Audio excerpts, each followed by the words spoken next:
E a gordura no fígado, como está? Ah, eu não tenho isso. Olha, você é uma exceção aqui entre poucos, talvez, né? Porque dizem que a maioria das pessoas tem gordura no fígado. Restante saber aí em qual intensidade, né? Se mais ou menos. Mas como é que elas se formam, hein? Como é que mesmo às vezes você fala, poxa, mas eu levo uma vida tão saudável, como é que eu posso ter gordura no fígado ainda que pouca? Mas, enfim, eu preciso entender melhor como elas se formam, a partir do quê, do que hábito, que tipo de alimentação, como elas se formam ali, até em que ponto ela pode se tornar, ela pode ser leve ou então uma situação mais grave, como tratar então também tudo isso sobre gordura no fígado. Boa parte das pessoas, ao fazer os seus exames para outras finalidades aí e tudo, já deparou com uma situação assim, né? Vamos tratar sobre isso aqui no programa com a presença do Dr. André Riso, gastroenterologista e cirurgião geral também. Bom dia, doutor André. Obrigado pela presença, viu? Bom dia, mais uma vez um prazer estar aqui. Feliz Ano Novo também, ó, para você, sua Feliz Ano família Novo. toda lá. Um bom assunto para começo de ano, né? Bom, É cruel, né? A gente deixou a turma se esbaldar, agora vem, né? E pesa a consciência deles. Olha aqui o teu fígado, como é que está. Como é que se forma essa tal gordura no fígado? bom, são vários fatores, né, que geram esse acúmulo de gordura, desde uso de medicação, alimentação desregrada, falta de atividade física. Aí a gente tem a definição que separa tanto a lesão hepática, né, o problema hepático causado por excesso de bebida e é causado pela gordura mesmo. São duas doenças diferentes, mas que no fim do caminho, no avançar da doença, elas acabam cursando de uma forma muito semelhante. Tá? Então, ao longo da nossa vida, a gente vai agredindo o nosso fígado. O fígado é como se fosse o grande laboratório do corpo. Tudo que a gente come, tudo que a gente faz, tudo que a gente ingere, passa por ele. E algumas coisas vão machucando um pouquinho, machuca um pouquinho, machuca um pouquinho, e com o passar do tempo isso vai gerando uma coisa chamada fibrose. E aí é onde o grande problema da gordura no fígado. Então, a causa específica é multifatorial. É um sistema muito complexo para a formação, para o acúmulo dessa gordura, para o depósito de gordura no fígado. Mas vamos imaginar pelo menos que o fator alimentação, o tipo de alimento é preponderante? É um dos principais fatores. Como boa parte das doenças hoje em dia que a gente tanto discute, quanto mais desregrada for a tua alimentação, quanto mais rica em gorduras, mais ricas em carboidrato, mais desregrada for a tua alimentação, é maior o risco de você ter uma síndrome metabólica e, consequentemente, a gordura no fígado. Entre esses alimentos, então, o senhor diria que o carboidrato e as gorduras, de modo geral? De uma forma geral, tudo que for gostoso, assim, vamos colocar fritura, o torresminho, tudo que é gostoso a gente tem que olhar. Foi boa, porque é mesmo, né? Poxa vida, Normalmente tô com o paciente né? quando eu tô com o paciente internado, eu preciso explicar, eu falo assim, me fala 5 coisas gostosas. Normalmente as 5 coisas, tudo isso você tira, tá? E o açúcar? O açúcar também. Na verdade, o problema do açúcar como que eu vou explicar? O açúcar é mais ou menos assim. Quando a gente acrescenta o açúcar, existem vários tipos de açúcar, na verdade. Mas toda vez que a gente ingere numa quantidade maior esse açúcar, o nosso corpo vai acabar transformando isso numa reserva, que é a gordura nossa. Então, por isso que a gente ganha peso quando come muito doce, quando a gente tem uma alimentação muito desregrada. Então, não só o açúcar branco, porque quando a gente fala em açúcar, a gente pensa no açúcar branco, a gente esquece daquele açúcar que vem no refrigerante, a gente esquece do açúcar que tem no pão. Então, muitas vezes, o açúcar escondido é mais prejudicial do que o próprio açúcar. O cara fala, não, mas eu troquei o cafezinho, o açúcar do café. Mas está lá, né? Exato. Porque a gente come o pão, por exemplo, fica pensando, bom, usaram açúcar aqui, mas ele já sumiu. E às vezes a gente come e nem olha, nem presta atenção, nem olha lá atrás na tabela nutricional para ver a quantidade de carboidrato, a quantidade de... E aí vai embora, né? Se não for pela parte de alimentação, então qual é o outro fator? A gente pode ter... A gordura no fígado, o que a gente coloca na classificação nova, especificamente, hoje a gente diversificou um pouco. Antes a gente colocava todo mundo na mesma caixinha, hoje em dia a gente dividiu as doenças, mas de uma forma geral. Vamos falar de problemas do fígado que cursam para o mesmo caminho, para a cirrose, para o câncer, essas coisas. Então, a bebida alcoólica pode causar a fibrose e evoluir para uma cirrose. A gordura no fígado causada por fatores metabólicos, que é especificamente o que a gente está discutindo aqui, os alimentos, né, envolvidos, a falta de atividade física. Tem alguns fatores genéticos, que são algumas deficiências. Tem genética nessa Tem fator genético, também, né? que algumas deficiências, algumas pessoas especificamente podem ter. E alguns medicamentos podem causar também a fibrose e a alteração hepática. Então veja que há outros elementos até externos aí, vamos chamar assim. Exato. Externos à alimentação que podem então contribuir para essa formação. Então as pessoas ultimamente têm dito assim, de tão comum que tem sido a presença da gordura. Não, isso todo mundo tem. É verdade mesmo? Não, na verdade está cada vez mais comum, mas é aquela história, não é porque é comum, é que é normal. Que é normal. Exato, a gente confunde muito o que é comum com o que é normal. Não é normal ter gordura no fígado, principalmente se você tiver uma alimentação regrada, se você tiver uma vida regrada, se você não tiver o que a gente chama de síndrome metabólica, quer dizer, se você não tiver diabetes, não tiver pressão alta, não tiver uma circunferência abdominal maior do que a medida. Então são vários fatores que, hoje em dia na nossa sociedade, se você ligar a televisão, abrir o jornal, é tão debatido. Se você abre a internet, debatido. Só que mesmo assim, a população ainda sofre com isso. Então a gente perde um pouco essa linha do que é normal, do que é comum, por conta disso. Se você perguntar para o médico, fala assim, é normal ter gordura no fígado? Eu vou te responder, a ponto de a gente conseguir diagnosticar isso num exame? Não, não é.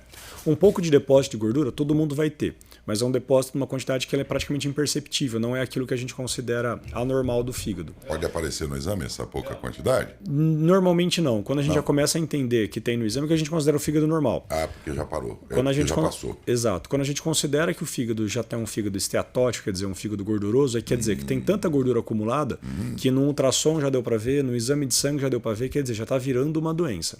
E a partir do momento que está virando uma doença, a gente tem que começar a olhar com outros olhos, porque se a gente não brecar isso no começo, lá na frente vai dar problema. Daí vem a minha próxima pergunta. Qual é o estágio mais grave disso? A cirrose. A cirrose? A cirrose. A gente acha que a cirrose só pode causar por bebida. Você vê, a pessoa faleceu por cirrose e nunca bebeu. Exato. Infelizmente, tive alguns casos extremamente trágicos, assim, paciente que não sabia, fez uma cirrose por conta de uma fibrose já avançada por conta da gordura no fígado.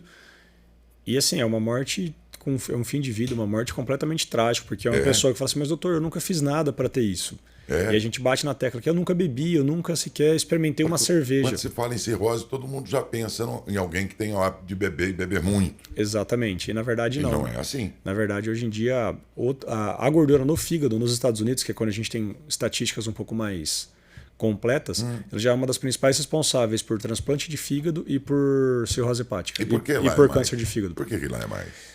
Porque lá eles são um pouco mais metódicos na parte de coleta de dado, né? Lá, os dados que a gente tem, americano e europeu, eles são um pouco mais rigorosos na parte de, por exemplo, notificação.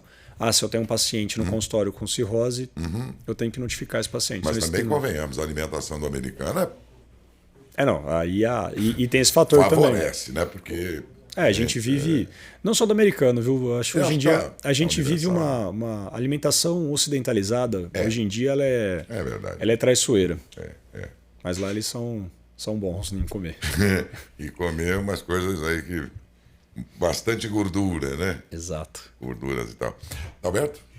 Doutor, a gente está falando do fígado e a pergunta, né? A gente vê estudando e pesquisando a respeito desse assunto antes de falar com o senhor. Aliás, esse foi um pedido dos nossos ouvintes para trazer alguém que fale a respeito disso. A gente vê aqui nas pesquisas que pessoas com diabetes são mais propensas a ter gordura no fígado. Por quê? Bom, o diabetes ele é envolvido no que a gente coloca como síndrome metabólica, né? Diabetes, pressão alta, o aumento de triglicéridos, do colesterol, são doenças que estão associadas a alterações do metabolismo normal do nosso corpo.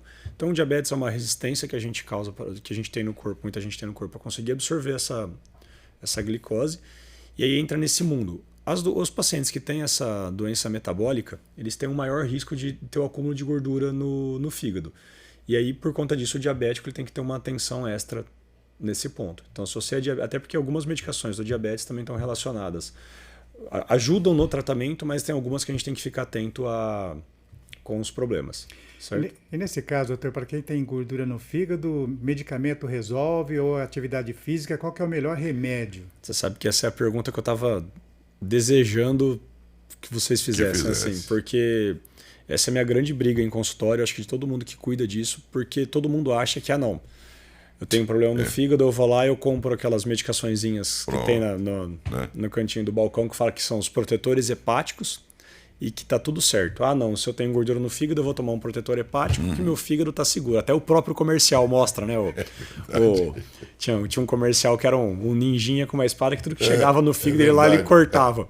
Eu olhava aquilo e falava assim, gente, isso devia ser proibido, porque para quem não conhece... Né?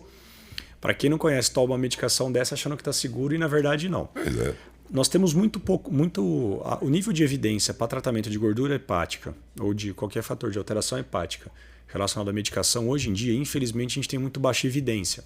Nós temos alguns medicamentos que eles estão sim relacionados ao auxílio da redução da gordura no fígado, mas infelizmente, se chegar para mim e falar assim, doutor, estou com gordura no fígado, que medicamento que eu vou tomar? Eu vou falar assim, olha, infelizmente não tem nenhum. É diferente da gastrite, que eu te dou um medicamento que vai curar a gastrite, é diferente da apendicite que a gente vai lá e opera, da pneumonia que toma um antibiótico. A gordura no fígado, nós não temos nenhum medicamento que comprovadamente ele sozinho vai reduzir isso. Resolva. Então, o grande tratamento está no hábito de vida. Mudar hábito alimentar, começar a fazer uma atividade física, regularizar a parte de colesterol se tiver colesterol alto, controlar o diabetes se a diabetes estiver descontrolado. Então, tudo isso junto vai auxiliar mais do que uma medicação. Nós temos, por exemplo, a vitamina E que pode estar associada, parece estar associada a uma redução, mas não tem nenhum grande estudo que fala assim, olha, toma que vai resolver. A pioglitazona, que é um tipo de medicação para diabetes, por exemplo, parece estar associado ao tratamento, mas de uma forma geral, não tem nada que eu te deu de comprimido que fala assim, olha, toma daqui a 6 meses, nós vamos repetir que vai estar zerado. Doutor, o fígado, ele regenera. Nesse caso, com a gordura não... Eu brinco que o fígado ele aceita muito desaforo. É boa essa. Ele aguenta muito. Ele aguenta muito. Muita bucha, engole muito sapo. Exato, ele é muito tolerante. Eu falo que o fígado é até bonzinho demais pelo tanto que a gente bate nele. Mas assim, ele vai regenerando até um certo ponto.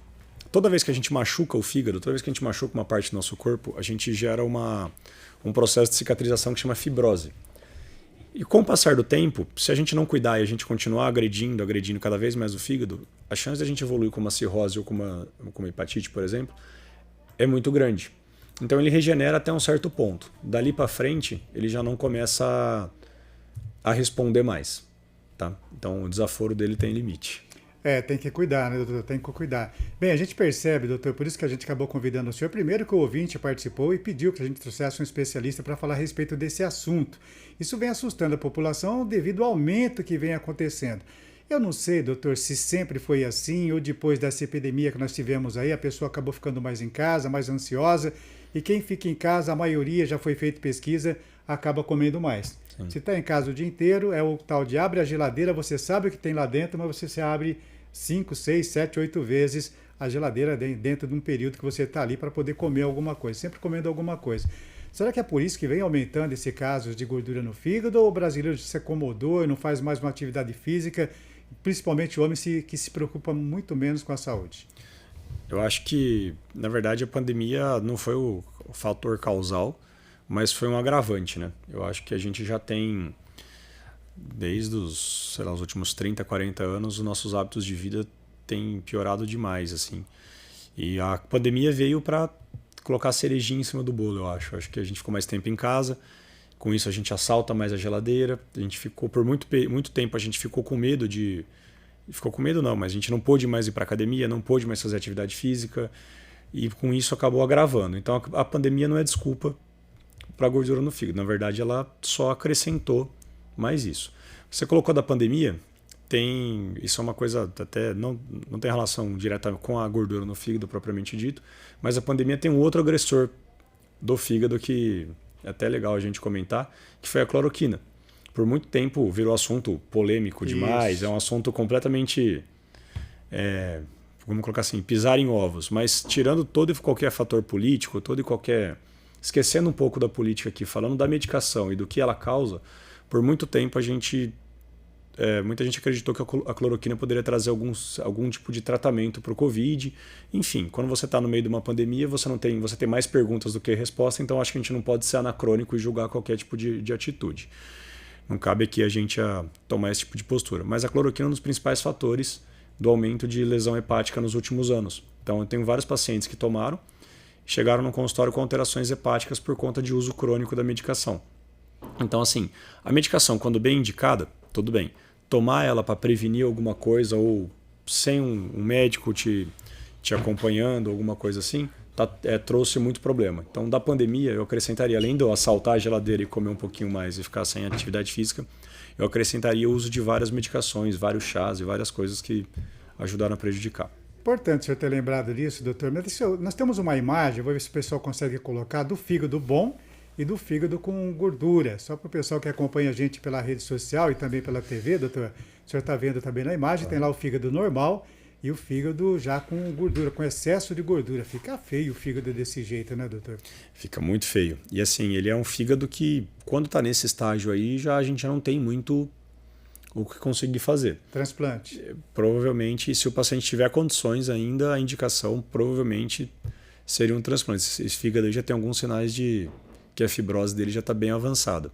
E aí, o transplante é aquela história, não é fácil de conseguir, não é qualquer lugar que você vai conseguir e não é uma cirurgia que você faz de manhã e vai embora à noite. Tem muito paciente que tem indicação de fazer o transplante, mas infelizmente não tem condição clínica, porque a partir do momento que você tem uma cirrose, que seu fígado já não funciona, o teu corpo todo entra em colapso. Então não é todo mundo que consegue ou que tolera uma cirurgia grande que nem um transplante de fígado. E nesse caso, doutor, essa gordura no fígado, ela tem alguns sintomas que dá para a gente perceber, alguma coisa não está funcionando legal, eu acho bom fazer um exame. Ou a gente não sente os sintomas, a hora que vai ver já está complicado? Na maioria das vezes, a gordura no fígado ela é silenciosa, não tem um sintoma específico que nem queimação, boca amarga, nada disso. Muita gente associa a boca amarga à gordura no fígado, na verdade não. A gordura no fígado, na maioria das vezes, ela é silenciosa, ela é mais um achado de exame do que qualquer outro sintomas. Na literatura até tem uma descrição que pode causar um leve desconforto, mas na prática, na maioria das vezes, o fígado ele é silencioso. Então, a gordura dele, quando ela começa a manifestar alguma alteração, que nem um olho amarelo, alguma coisa assim, é porque o fígado já está numa condição bem machucada. Tá? Na maioria das vezes, a gordura no fígado, principalmente inicial, ela é completamente silenciosa. Doutor, aproveitar o pessoal que acompanha a gente pelo facebook.com/TV Matão, tem a pergunta da Ana Paula Inácio. Ela fala: bom dia, doutor André. Metformina causa problemas com o fígado? A gente tem que sempre observar, porque se controlado, se indicado, a tendência é que não cause, tá? Mas a gente sempre tem que ficar atento, porque toda medicação ela é toda medicação não, mas a maioria das medicações ela é metabolizada pelo fígado. Então, em uso crônico, em longa data, elas podem causar algum tipo de lesão. Mas é risco-benefício. É melhor um diabetes, é mais prejudicial um diabetes descontrolado do que o uso da metformina. A Joana participa com a gente, ela fala: bom dia, gostaria de saber se gordura no fígado pode levar a câncer. Sim, pode. Aliás, inclusive, uma das principais, se eu não me engano, nos Estados Unidos é o terceiro principal causador de câncer de fígado, o primeiro fator de câncer no fígado, o hepatocarcinoma. Assim, é um câncer mais raro, é um câncer mais incomum, mas uma das principais causas, um dos principais fatores para câncer de fígado é a gordura no fígado. Doutor, qual que é o exame para poder saber se a gente tem gordura no fígado ou não? Um exame de sangue resolve isso? A gente faz o que eu coloco, a gente sempre... Um exame de imagem ajuda bem. Então, por exemplo, muitas vezes um simples ultrassom, a gente consegue já olhar e ver um perfil de fígado já esteatótico, quer dizer, um fígado gorduroso. Os exames de sangue eles servem para a gente conseguir avaliar se essa gordura está causando algum machucado no teu fígado. Quer dizer, nem todo mundo que tem gordura no fígado vai ter alteração de exame. Mas se você tem gordura no fígado e está dando alteração no teu exame, significa que essa gordura no fígado está te atrapalhando a vida. Ela está causando, muitas vezes, o paciente ele pode ter algumas hepatites associadas a essa gordura no fígado. E aí você vai lá, faz ultrassom, tem gordura no fígado, chega aos teus exames, estão um pouco mais alterados. Então, o ultrassom serve muito bem para a gente conseguir fazer um rastreio. E dependendo do estágio que tiver, a gente pode abrir mão de uma ressonância, de uma elastografia, enfim, aí são alguns exames um pouco mais específicos, menos comuns. De uma forma geral, o rastreio com laboratorial e ultrassom a gente tem um bom resultado. Marinéia Alves Gregório, acompanhando a gente também através do Facebook, ela pergunta se a tireoide alta tem alguma coisa a ver com problemas no fígado. A tireoide? É isso, né? Tireoide. Tireoide. A tireoide, na verdade, assim, a gente tem que tentar entender o porquê que o paciente tem um problema nessa tireoide. Se é uma tireoide que trabalha demais, que é o hipertireoidismo, ou se é uma tireoide que trabalha de menos, que é o hipotireoidismo. Alguns fatores que podem causar alterações na tireoide, algumas enzimas, algumas alterações do corpo podem agredir a tireoide e podem agredir o fígado.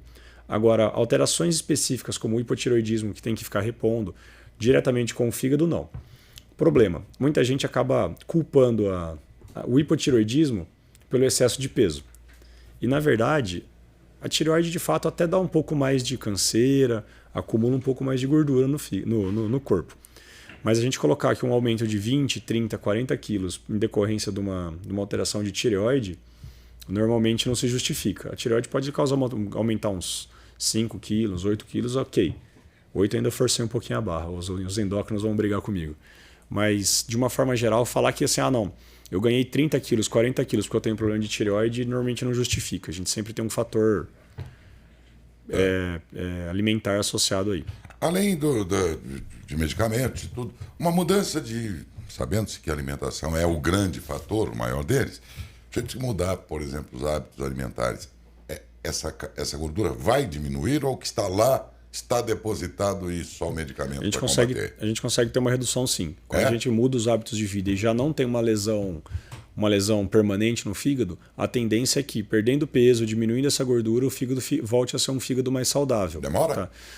Demora. Não é uma coisa que vai acontecer do dia para a noite.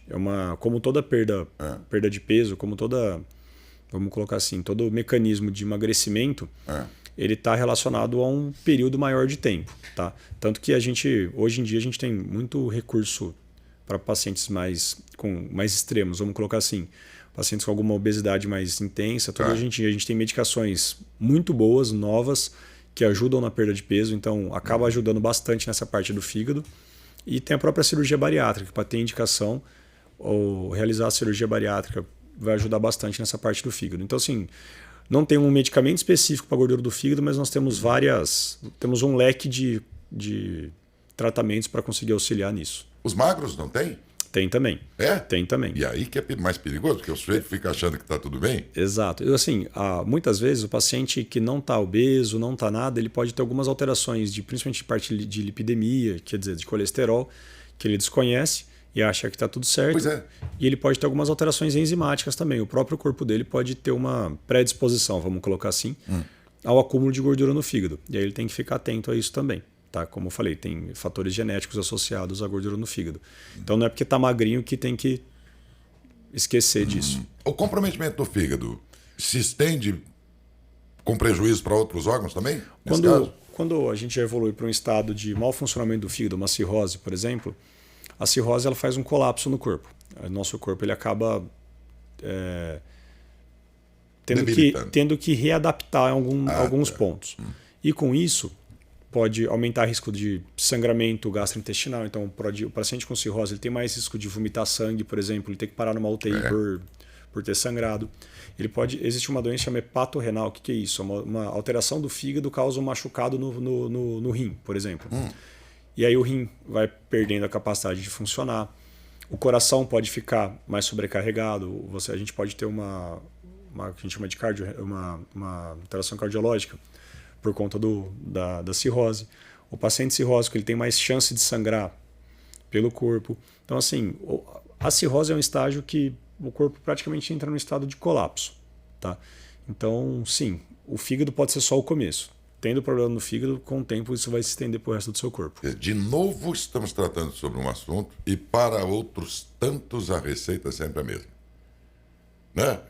Verdura, legumes, frutas, atividade física, vai sempre no mesmo caminho, né? Então, a nossa alimentação, o nosso hábito de vida machuca muito o nosso corpo. Não só o nosso tudo corpo. Que a humanidade não está fazendo, né? Atividade física e uma alimentação boa. Eu acho que a gente parece que gosta de se prejudicar, né? E quando você cobra o cidadão, ele fala, mas é a vida moderna, louca, corrida que nós levamos. Sempre já tem resposta pronta, né? E eu tem um paciente também que fala assim, doutor, mas eu não tenho tempo de fazer atividade física. Ah lá. Mas aí eu olho e falo assim, cara, mas se continuar assim, você não vai ter tempo de trabalhar, você não vai ter tempo de... Você toma uma cervejinha de vez em quando? Ah, sim, eu já tomo. Bom, para isso você conseguiu tempo. Não é possível que meia hora, 40 minutos por dia não dê para fazer uma caminhada. E é tão impressionante isso, né? Eu estava vendo aqui umas fotos dos anos 1920, por aí, né? fotos antigas de São Paulo, capital, e mesmo de outros lugares. Eu sei que na época os homens usavam terninho, né? Era o hábito mesmo. Como hoje a gente usa calça jeans, eles usavam ternos na época, né? E você vê todos magrinhos na rua, assim, nas imagens que você vê, tá tudo magrinho, né? Verdade, verdade. Hoje aquela foto já seria outra, né? Não, é até engraçado, até converso, sempre indico lá no consultório. Tem alguns aplicativos hoje, já que a gente usa o celular para tanta coisa supérflua, a gente pode usar ele para coisas boas também. Tem aplicativos no celular que você consegue baixar, que você, além do código de barra, você consegue avaliar a qualidade nutricional do alimento que você come.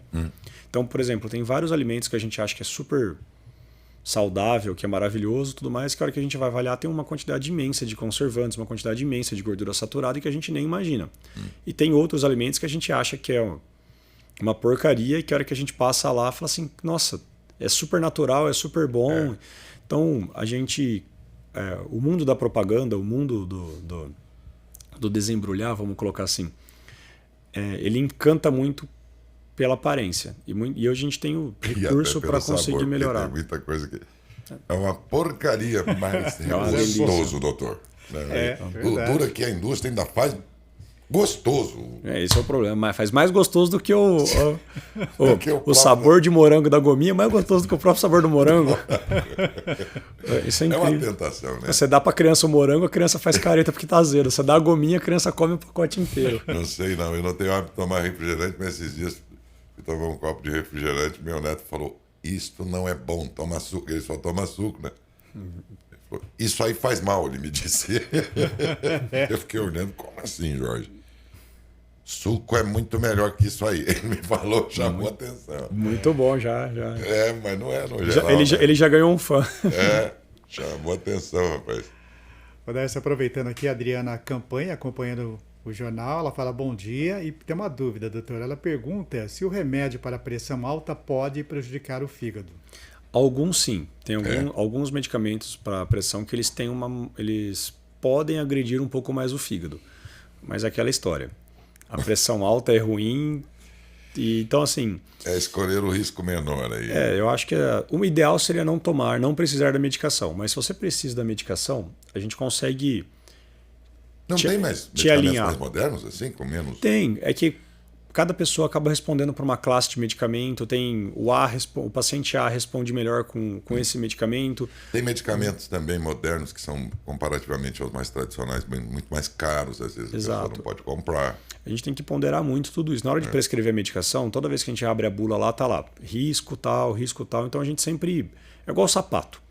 Você não vai para academia com um salto alto, um salto com sapato social, e você não vai para um casamento com um chinelo, muitas vezes, ou com um jantar de gala com um chinelo. Então, assim, para cada pessoa, para cada situação, a gente tem que encaixar a melhor condição. Entendi.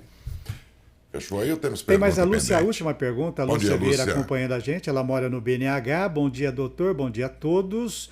Doutor, anti-inflamatório pode prejudicar o fígado? Eu tomo de vez em quando nisolida para tirar dor. Me falaram que se eu tomar demais pode trazer complicações no fígado.